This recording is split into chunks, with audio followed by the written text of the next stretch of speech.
ஒரு டிஃப்ரெண்டான mutton gravy without chilli powder R masala powder, ஆனா பயங்கர டேஸ்டா இருக்கும். செய்யலாமா?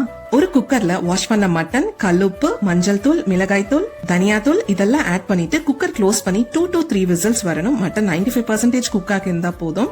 இன்னொரு குக்கர்ல நான் கோகோனட் ஆயில் ஆட் பண்ணிருக்கேன். நீங்க வேற எந்த ஆயில் வேணா யூஸ் பண்ணிக்கலாம். பட் ஒய் கோகோனட் ஆயில் நான் வீடியோ எண்ட்ல சொல்றேன். இதுல கொஞ்சம் சோம்பு, பட்டை, கிராம்பு, ஏலக்காய், பே லீஃப், அன்னாசி பூ, ஒரு பச்சை மிளகாய், 20 சின்ன வெங்காயம், அப்புறம் பொடியா கட் பண்ண 2 பெரிய வெங்காயம், உப்பு இதெல்லாம் நல்லா பிரவுன் ஆகுற வரை வதக்கணும். இப்போ 2 ஸ்பூன் இஞ்சி பூண்டு பேஸ்ட் நல்லா பச்சை வாசனை போனதுக்கு அப்புறம் 2 தக்காளி ஆட் பண்ணிக்கலாம். மசாலாக்கு கொஞ்சம் தேங்காய், கசகசா, புதினா, 10 காஞ்ச மிளகாய், 2 ஸ்பூன் தனியா தூள் இதெல்லாம் நல்லா பேஸ்டா அரைச்சுக்கணும்.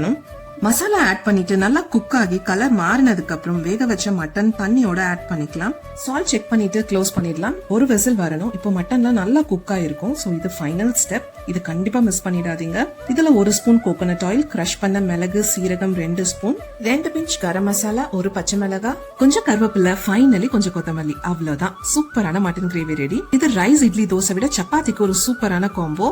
மட்டன் ரெசிபிஸ் எல்லாமே கோகோனட் ஆயில்ல செஞ்சு பாருங்க. டேஸ்ட் ரொம்ப அருமையா இருக்கும். கண்டிப்பா ட்ரை பண்ணி பாருங்க. Happy cooking.